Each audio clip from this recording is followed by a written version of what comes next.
An 11-year-old girl walked out of school and disappeared without a trace. For years, this case has been one of the most confusing and creepy in California, with many unexpected twists and turns and strange facts. It took 45 years to finally uncover the truth, but the story didn't end there either. In this video, we'll tell you what happened to Linda O'Keefe and why this investigation has caught the attention of millions of people around the world. Linda O'Keefe was born on May 24, 1962, in Newport Beach, California, USA. She grew up in a large and close-knit family. Her father was a machinist and her mother was a seamstress. Linda had two sisters, an older sister and a younger sister. Linda was fond of drawing, played the piano, and loved nature and animals very much. On warm summer days, she did not miss any opportunity to go out to the beach, which was only 800 meters from her home. The girl was also a Girl Scout and attended summer school.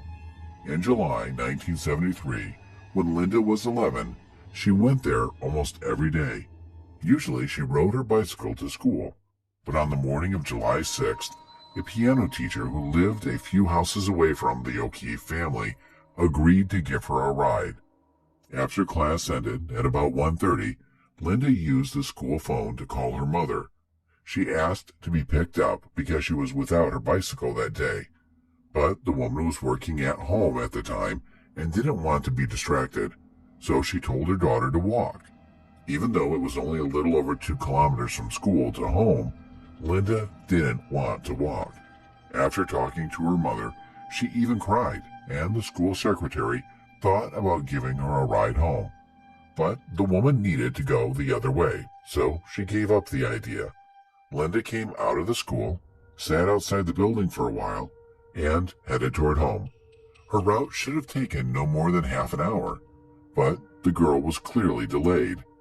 At first, her mother did not think much of it. She thought Linda had met her friends and gone for a walk, but with each passing hour, she became more and more worried.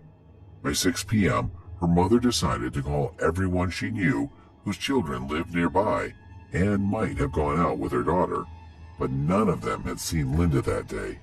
When her father returned from work, the family decided to go looking. They drove all over the neighborhood, including the route Linda was supposed to take back from school.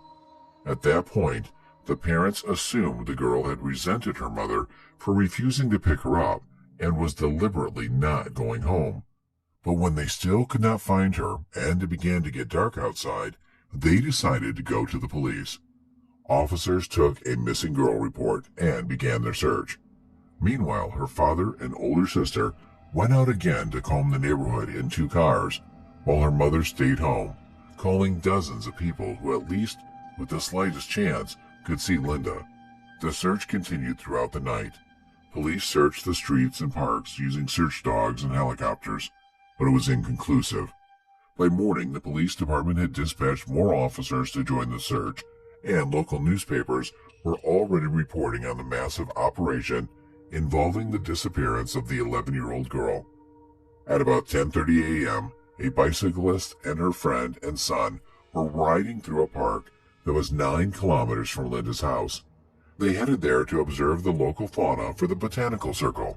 Father and child dismounted and headed toward the ditches to see frogs, but something else awaited them there. Noticing something light in the grass, the man walked closer and saw there a human body, partially covered by water.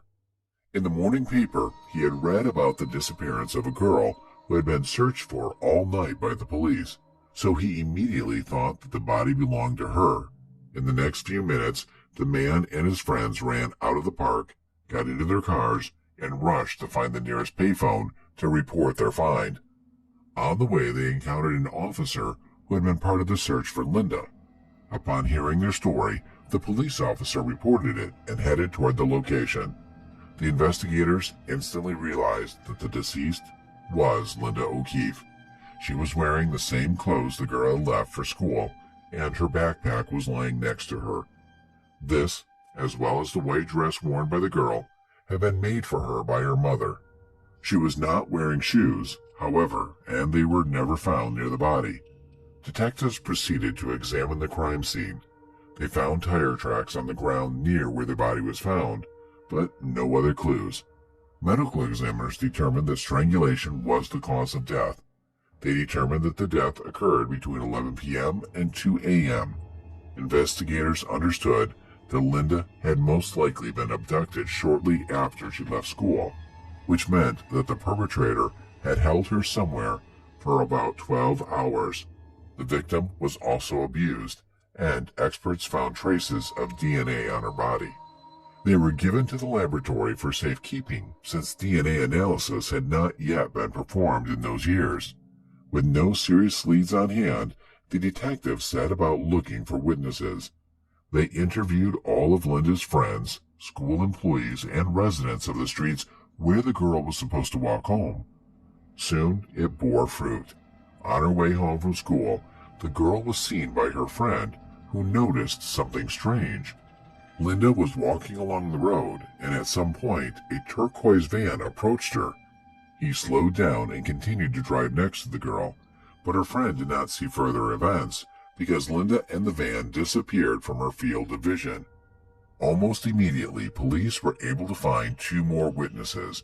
The 19-year-old girl and her mother were driving a car about 100 yards from Linda's school.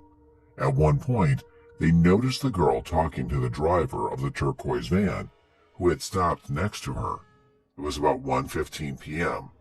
The witnesses lived near the O'Keefe family and were well acquainted with them, so they were very surprised that Linda was talking to some adult male on the street and decided to watch what was going on.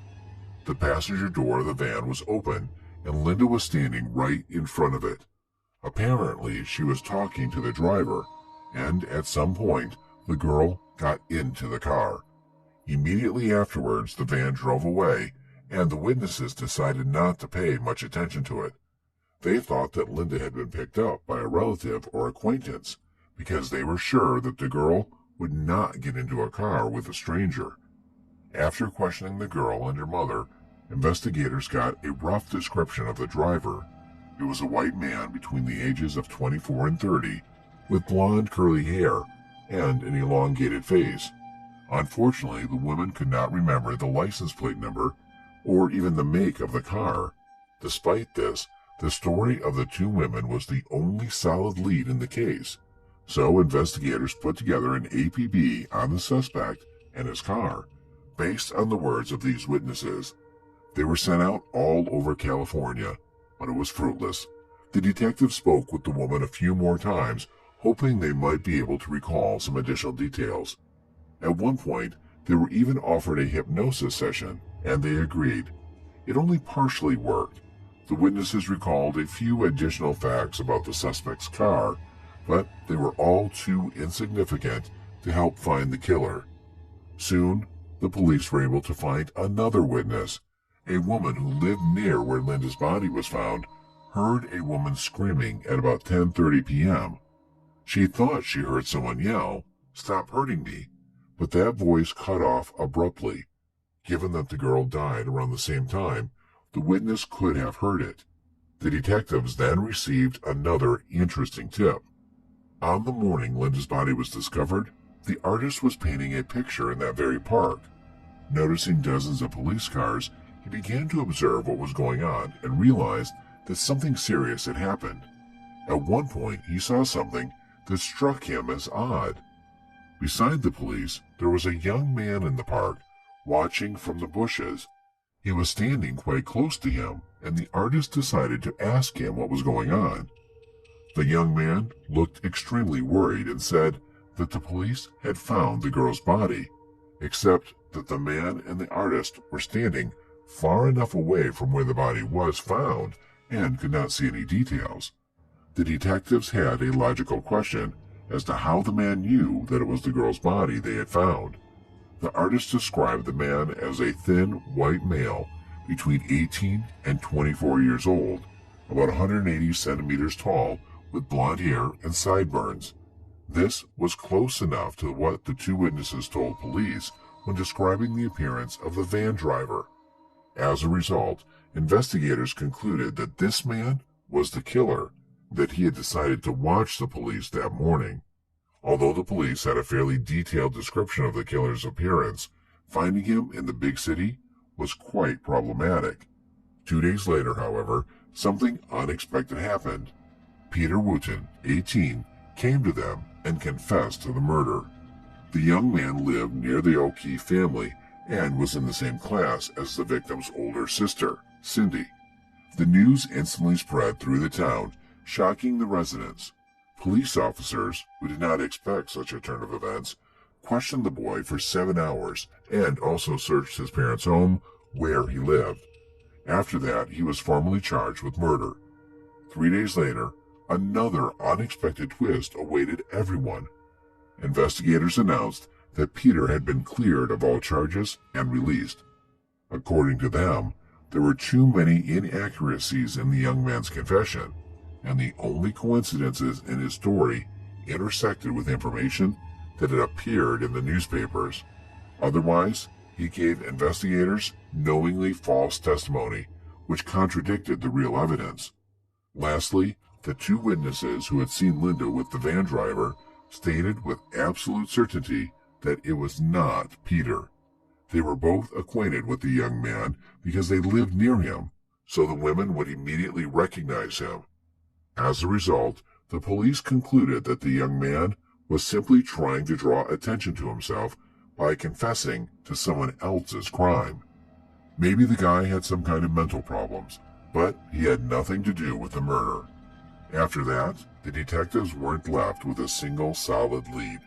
They kept looking for the van and its driver, combing the entire town. Even Linda's classmates participated in the search, despite protests from the police. Kids rode their bikes through the streets trying to find that same turquoise van, but all of that yielded no results. In the first month of the investigation, police questioned 175 people, combed every millimeter of the path from school to home, and asked the public for help. A few weeks later, they decided to release a rough sketch of the van's driver, but that also yielded no results. Initially, detectives were reluctant to do so because they feared the man might flee town, but every day they had to use more and more tools to solve the case. 2 months later, the police had a new lead. Another girl had been abused in the same neighborhood. An unidentified man had dragged her into his van, taken her to a deserted place, and after what he had done, let her go. Investigators immediately speculated that Linda's killer might be behind the crime, but there were inconsistencies. The assailant drove a white van, and description of his appearance did not match the data provided by the witnesses in Linda's case. Soon, the detectives were able to get a lead on the suspect. It turned out to be a 32-year-old trucker, and his guilt was proven. Witnesses said that he did not look at all like the man Linda was talking to, and the investigators concluded that this man had nothing to do with her murder. Since then, no significant evidence has emerged in the case, though detectives continue to work on it over the ensuing years. In 2001, 28 years after the murder, police sent DNA samples from Linda's body to a lab so they could extract a profile of the killer's DNA. They succeeded, but the man was not in the FBI database. This indicated that the killer had not been prosecuted in other criminal cases, or it was before the time when they started taking DNA from criminals. A few years later, experts tried to find his next of kin in that database, but failed again. However, in those years, it was almost impossible to do something like that, because the tools of DNA analysis were far from what we have today. A breakthrough in this field of forensics around the middle of 2010, and the police had a new ability to find suspects. Investigators in Linda's case weren't left out either, and in 2018, they turned to a private lab called Parabon. Detectives received from them a portrait of a man based on the DNA of Linda's killer. This innovative technology, called DNA phenotyping, allows you to know different traits of a person's appearance with just a sample of their DNA. Specialists compiled 2 portraits at once, showing what the perpetrator might have looked like at the age of 20 and 60. Surprisingly, this portrait was very close to the accounts of witnesses who saw the suspect alive 45 years ago. Usually in cases like this, police publish portraits in the media to draw public attention and reach out to those who may have known the man. But investigators in Linda's case did something no one had tried before them. On July 6, 2018, exactly 45 years after the murder, they posted a series of messages on Twitter on behalf of the victim herself. The series of 68 messages described the last day of Linda's life. The detectives presented this information as if she herself were telling the world what happened to her on July 6, 1973. The narrative began in the morning with Linda recounting her day at school, her resentment at her mother for not picking her up in the car, and the girl's journey home on foot. All of the facts from these messages were carefully selected by detectives to paint the most accurate picture possible of the day. The series of tweets ends with the fact that the search for her killer has so far been unsuccessful, at which point the police have published a portrait of the perpetrator on behalf of the girl. Now, 45 years later, I can speak again, and there is something important I have to tell you. There is a new lead in my case, a face obtained thanks to the DNA of the killer, which he left behind. This technology didn't exist in 1973, but now it can change everything. This approach instantly brought Linda's case to the attention of a huge number of people around the world. Police officers had shared information on old, unsolved cases on social media before, but a narrative from the victim herself was something new. The portrait of the killer himself was useless. It could only help solve the case if someone recognized the person and told the police. So the investigators needed to draw as much attention to these pictures as possible, and they did a great job. In total, more than 7 million people saw the series of tweets. The police received many tips and possible identities of the perpetrator, and detectives spent several months checking them out, but they were never able to find a suitable suspect. In spite of this, they were not going to give up, especially after millions of people were interested in Linda's case. The investigators again turned to Parabon, and this time, they asked them to try to find the killer's relatives through his DNA, something similar forensic scientists had already tried to do in the early 2000s, but back then the necessary tools simply didn't exist. Almost 20 years later, the situation has changed. Parabon's experts were successfully finding people related to the owner of the DNA, and with this information, investigators could find the perpetrator. Work on finding Linda's killer began in August 2018. It took experts almost 6 months to get the first results. Using private DNA databases, they were able to find the killer's third cousin. For detectives, that effectively meant they were one step away from solving the case. All they had to do was research the man's family tree and come up with a suspect. But the experts at Parabon kept digging deeper, and soon they had an unexpected discovery. They found the killer's own DNA in one of the private databases. He had voluntarily uploaded his sample to a database that allows them to search for lost or distant relatives. As it turned out later, someone in his family had given the man the special genetic kit he needed to get into the database. 45 years later, police finally had a name of the killer: James Allen Neal. The man, who was 72 at the time, lived in another state, and in January 2019, detectives went to see him. Before they could arrest the suspect, they needed to get a sample of his DNA, because a private database wouldn't have the weight the court needed. On January 29th, police set up surveillance on Neal's house and arranged with the garbage service to hand them anything the suspect threw out. After obtaining several items from which experts could take a sample of his DNA, investigators sent them to the lab and then continued to monitor James for the next 3 days. Unfortunately, forensics was unable to get a sample of the man's DNA, so the detectives needed to find something else. They soon had that opportunity. They observed the suspect as he sat in his car in the parking lot smoking. He then threw the cigarette butt on the pavement and drove away, and the police immediately picked up the evidence. This time, experts were able to extract a DNA sample, and it matched the DNA of the killer found on Linda's body exactly.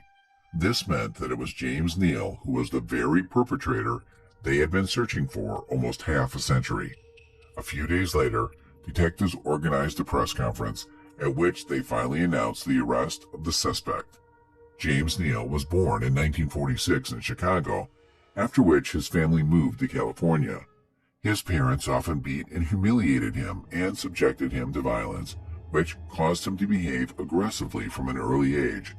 As a teenager, he committed various petty offenses, including breaking into other people's houses. After that, he dropped out of school and tried to get a job, but he never stayed in one place for more than a few months. It turned out that the man had an extensive criminal history. He was arrested more than 12 times for crimes of varying severity: theft, car theft, robbery, but almost every time he got off with minimal punishment, and then went back to his old ways. At the age of 25, James married for the first time, and the couple settled in the suburbs of Los Angeles. Their home was a half-hour drive from the city where Linda lived, and 2 years after moving in, he killed her. James' wife was pregnant at the time, and the perpetrator himself was on probation for less serious crimes in another state. After that, he was cited several more times for theft and counterfeiting bank checks, and he also spent a short stint in prison for violating the terms of his probation. Upon his release from prison, James was caught by the police 3 more times for traffic violations. He divorced his first wife, with whom they had 2 daughters. He lived in different states for a while, but then returned to Colorado and married another woman in 1997. She had a child from her first marriage, and soon she and James had a daughter. After examining his background in more detail, detectives found that the man may have been involved in dozens of cases of child abuse, but he was never held accountable for what he had done. In 1995 and in 2004, Neal kidnapped 2 girls by driving up to them in his car. He abused them and then released them. In both cases, he was never proven guilty, so James remained free. Police later suspected him of at least 5 more similar episodes in which an unknown man in a car abducted girls from the street. In 2010, a girl who went to the same church as James complained about him. She admitted that the man, who was 63 years old at the time, had been molesting her for months.